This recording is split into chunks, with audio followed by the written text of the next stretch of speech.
And there we go.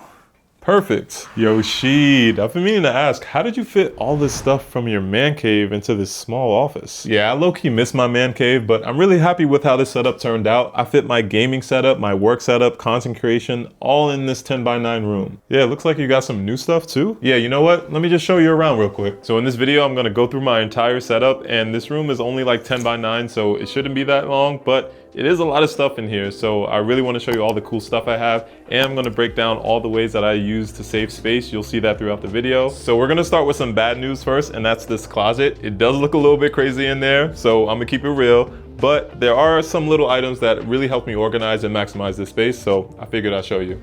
Prepare for the jump scare. So the reason there are so many clothes in this closet is because this is actually the only closet that I use. I give my walk-in closet to my fiance who desperately needs it. And there are some ways that I did maximize the space.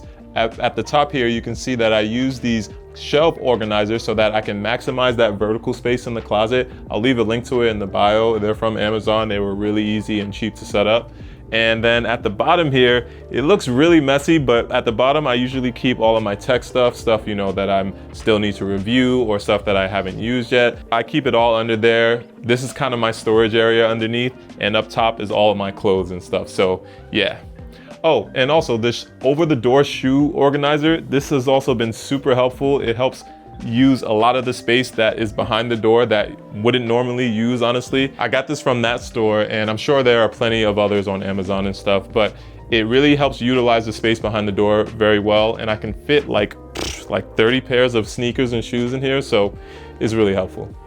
Anyways, y'all don't care about that. So let me just close this closet. You don't have to look at that anymore. And let's move on to the gaming setup. Now, you probably already know the gaming setup is the one that I wanted to prioritize the most. And talking about this wall, you see these slats back here. This was actually a blank wall, and I put some wooden acoustic panels on it. I really like the vibe. I know a lot of people use this in their setup. It took me all night to set these up, but it was pretty easy. I just got a saw from like Home Depot, sawed them off, and then pretty much screwed them into the wall, and they're pretty sturdy, and it does a good job as well of absorbing some sound. And the shelf that you see up here I got from IKEA. I really like this addition because it allows me to show off some of my cool knickknacks and stuff.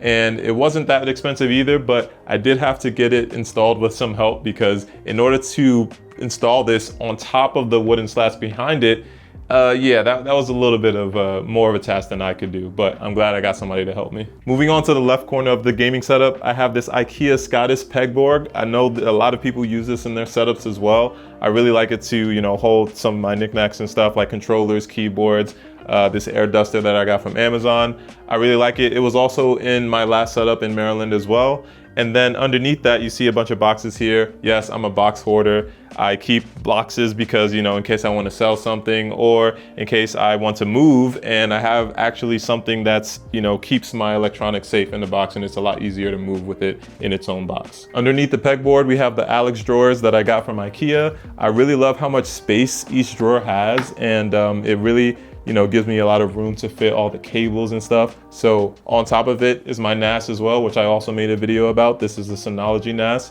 And yeah, the first drawer I really keep for all of the stuff that I need to like grab and go quickly, screwdrivers, some other stuff like that.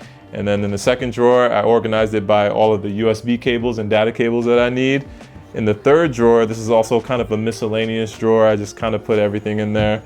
The fourth one though, I put all my chargers for laptops and devices in here. So anything charging or power related goes in the fourth drawer. The last one down here is used for any audio and visual cords. So HDMI cables, audio cables, stuff like that goes in the bottom drawer. I know I already made a separate video talking about this Synology NAS, but to give a quick overview, this NAS is used for all of my unedited videos and edited videos. It helps me save a ton of storage from my computer. It's not meant as a backup, just really as another place to store all of my video files. You know, if you're looking to get a NAS or just for like increasing your storage space, and you really shouldn't use this as a backup solution. You know, you should follow the 3-2-1 backup solution, because if my NAS dies, then pretty much everything is gone. You need to have another backup somewhere else. Okay, now we can move on to the focal point of this entire setup, and that's my gaming desk. This desk is the Secretlab Magnus Pro XL. It was gifted to me. Shout out to Secretlab, thank you so much. But honestly, I would have bought this desk with my own money anyway, because That's how much I think it's worth it. And there are a couple of reasons why I really love this desk. The first reason is because the XL version is so wide, there's a ton of desk space to fit all of my gadgets and stuff, even though I still want to like maximize how much open desk space there is. But yeah, I'll leave the measurements for this in the description.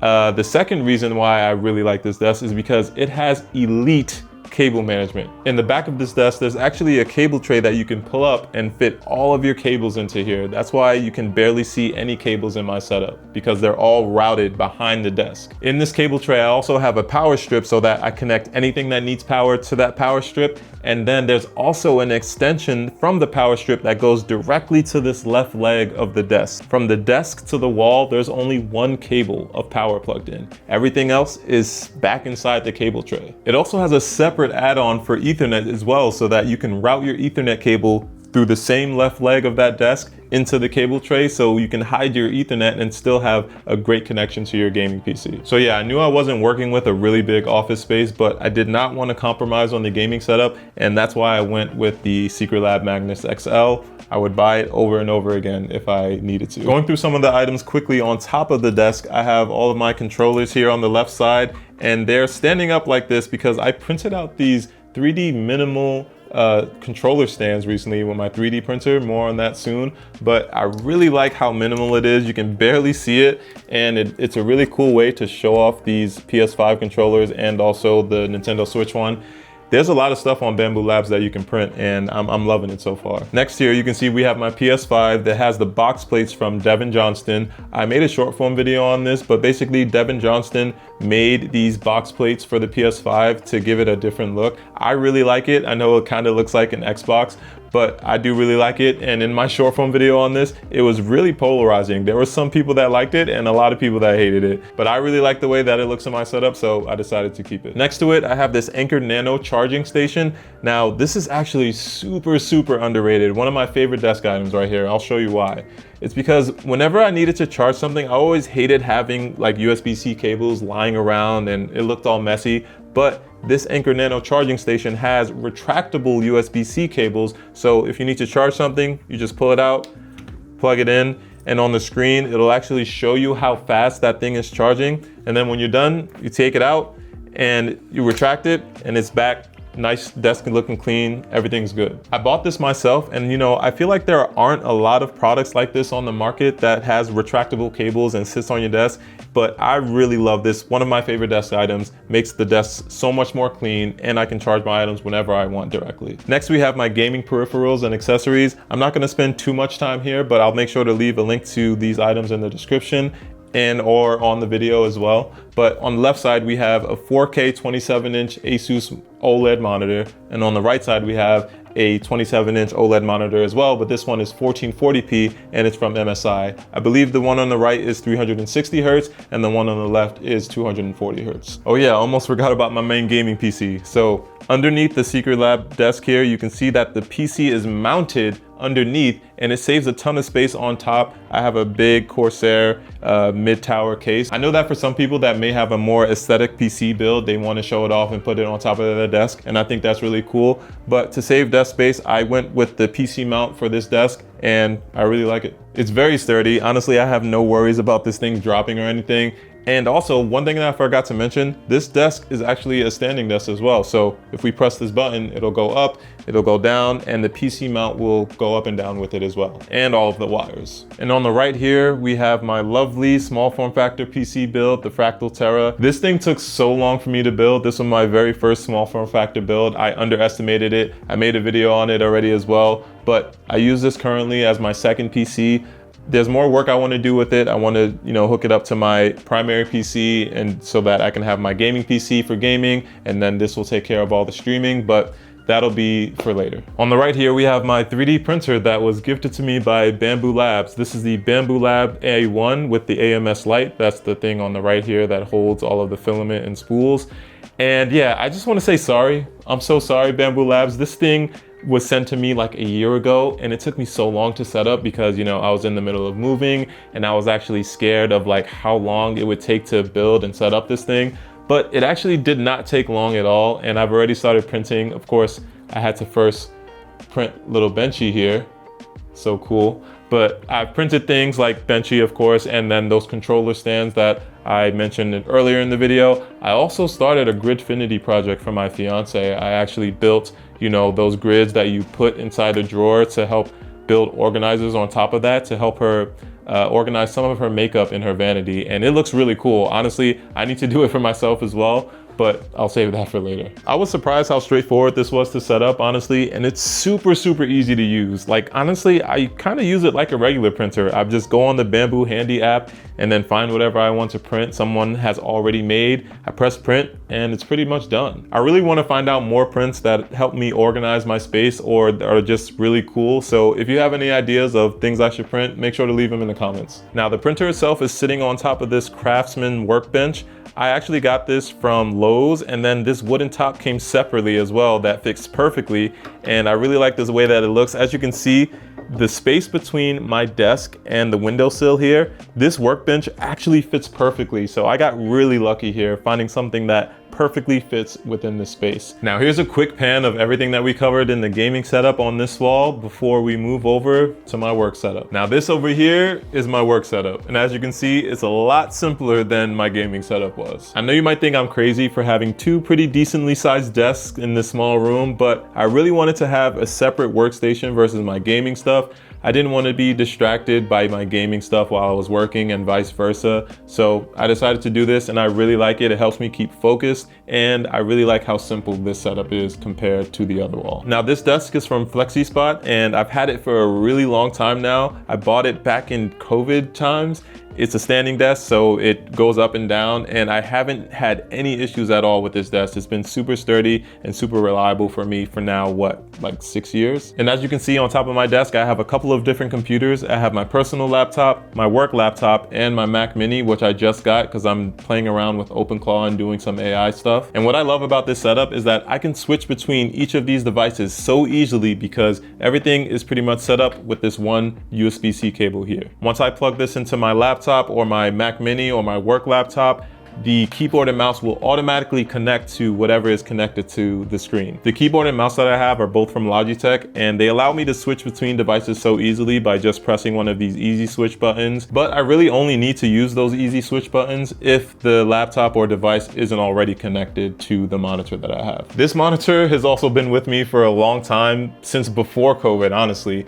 And this is the LG 38 ultra wide monitor. I don't even think they make this specific model anymore, but what's really cool about this is that I can charge and connect peripherals to my laptop all through this display, all through one cable. So if you are looking to get a monitor for work, for gaming, whatever it is, and want to have a really super easy setup, make sure that it has a display port that also supports power so that you can plug in your laptop or whatever device that you need it to be. It'll receive power, so it'll charge, and it'll also act as an external display. Before I move on to the next part of this tour, I just wanted to talk about my chairs real quick. I have a white chair that I got from Facebook Marketplace for like 90 bucks, and I use that for my gaming setup. It's been a super high return on investment, super comfortable. I have no issues with it. And then for my workstation, I use this Herman Miller Aeron chair. Again, another really great chair. I know it's a lot more expensive, but it's worth it if you're thinking about it. I would get it used if you can. I've had this chair for like 7 years now, and it shows no signs of breaking or ever failing on me. Oh, and to give some context, I'm 6'4", like 210 pounds. So yeah, this chair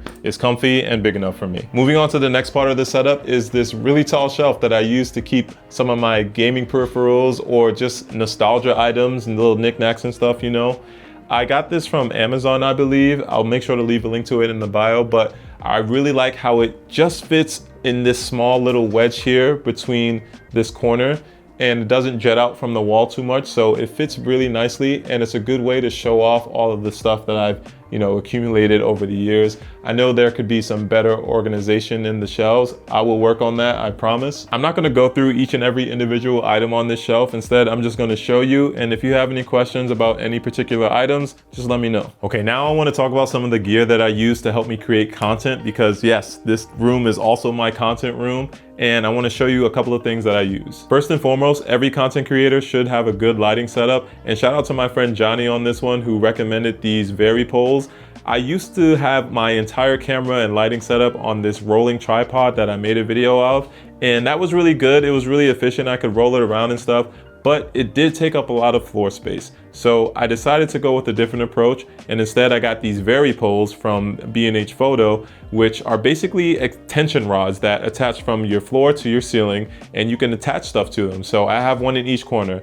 The one that I'm staring at right now is in the corner behind my door, and my door can still open and close just fine. And then I have one behind me as well above my gaming setup, so that I get light coming from both directions depending on, you know, what area that I'm filming in. And it really lights up the room very well. The lights that I have attached to these poles actually are the SmallRig 120 cob light and the Amaranth 60S, I believe, but I'll make sure to check and leave it linked in those description. I also went with the more bulb style softboxes that spread light more evenly around the room instead of the more directional approach, which are those box softboxes that, you know, really just light up one area. Oh, I also want to show you something really cool about these lights. So I got smart plugs that plug into both of my lights. So now from my phone, I can just press a button and turn them on or off. So I'm going to turn this back one off now. That's why it got so dark. The one behind me is now on. I can turn that off too.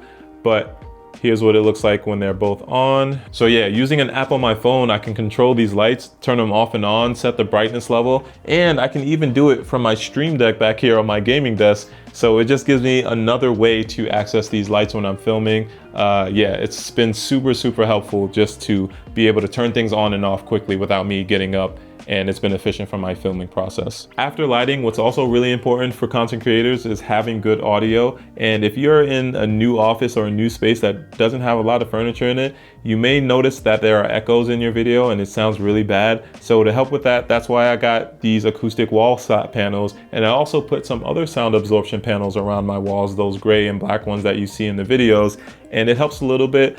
It could probably be better. I am not a sound engineer, so I'm not an expert on this, but so far it's been doing what I needed to. For all my short form videos, I use this little tripod right here, and on top of it is the DJI Osmo Pocket 3.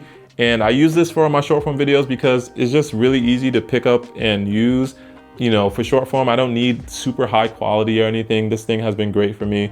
I've had it for a few years now. And then for my long form videos, I use my Sony ZV-E10 II camera that I got a few years ago as well. This has been the camera that I've been using on this entire video, and it's attached to this newer tripod. And I also got some little attachments and everything so that I could attach a monitor to it, a battery pack, so I can move this tripod around, and it has external batteries so that the monitor and the camera can both run for a very long time without me needing to plug it into a wall. So yeah, instead of that all-in-one setup that I had before, I now use a combination of the two Vary poles and these two tripods. It helps save a lot of floor space because when I'm not filming, you know, I just tuck these away in the corner or something. It's been a lot easier, and as you can see, I have a lot of space in here. All right, now let's go through a quick summary of all the gadgets and stuff that I use to help me save space and organize and maximize this small office that I have. Switching over to the Impact Vary poles helped me save so much floor space for my content creation setup, making a smart decision about my gaming desk so that I would have an easier time doing cable management and things look a lot more tidy. Speaking of cable management, I also wanted to show you guys these really cool magnetic silicone ties that I use to help, you know, keep the cables together in my desk or sometimes outside of my desk as well. Basically, there are two magnets and silicone kind of like stretchy ties that you can wrap around your wires, and it snaps together, so it keeps everything nice and tidy, and you can reuse them as much as you want. These are on Amazon. I'll make sure to leave a link in my description. Using battery packs for my cameras and content creation setup so that I can move things around without having to be tethered to a wall has helped so much as well and keep things tidy. The specific ones that I use are from SmallRig. I bought them myself. I'll make sure to leave a link to that in the description as well. Having a one cable monitor setup for work is so clutch so that I can easily switch between my devices, and it keeps my work setup really clean as well. Going for the underneath the desk PC mount for this Secret Lab desk helps me save a ton of space on top of the desk so that I can put other stuff on there. But I will say that this choice definitely depends on preference. If you have a PC case that's really beautiful and you want to see all the time, I would probably put that on top of your desk and prioritize actually seeing your aesthetic build. Now, this one is a more high level idea, but measuring and actually finding things that fit was so helpful in terms of maximizing this space. So whenever I saw that there was an empty space where maybe I could use more drawer space or wanted to put some, knickknacks there, I made sure to look online and measure it to make sure that it would fit perfectly in whatever space that I needed, so that my setup didn't look too cluttered or look like someone just, bought a bunch of random things and threw them together. Making use of vertical space is super underrated, especially if you have a smaller apartment, office, building, whatever. A couple of cases where I use vertical space are my behind the door shoe organizer, where I keep my shoes, in a vertical row, and also the closet organizers that I keep above on the shelf. The shelf, there was literally just one shelf there before, so I would have had to stack like my clothes in some weird way or stack boxes up there. But using the closet organizers really helped me maximize that vertical space, and it was cheap and easy to set up. All right, I think that's it. I'm sure that I missed something, while panning around in all this B-roll. So let me know if you have any questions about anything in my setup. I will respond as quickly as I can. I'm happy to help all the time. But yeah, I'll catch you next time.